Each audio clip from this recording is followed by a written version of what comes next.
Estamos na Praza das Bárbaras, na cidade bella coruñesa, lugar recollido e encantado, no que o silencio da clausura convive co rumor das polas e as follas das ulmeiras e co canto dos paxaros. Este, según conta Sir Alonso, era un dos lugares preferidos por Francisco Miguel Fernández Moratinos.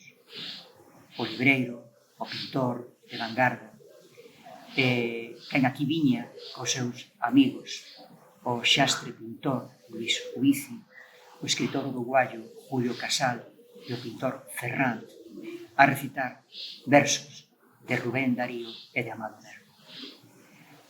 Aquí viña Sira e Francisco Miguel tamén a recollerse nos días que seguiron a liberación de Francisco Miguel, despois da súa detención, nos días seguintes ao 18 de xulio de 1936. Aqueles días de angustia, de desacougo e de tristeza que mediaron ese momento de liberación e a súa execución, o seu asesinato na parroquia de Bertoa, no concello de Carballo, xunto con Juan Buedo Pardo, Andrés Villa Fraga e o seu fillo Pedro Vidilla Calvén. A fosa na que foron enterrados os catro quedou perfectamente identificada por Sir Alonso nos seus diarios e foi exhumada o ano pasado, en setembro de 2024, pola Asociación para a Recuperación da Memoria Histórica. Temos unha débeda con Francisco Miguel de espallar a súa obra e de lembrar.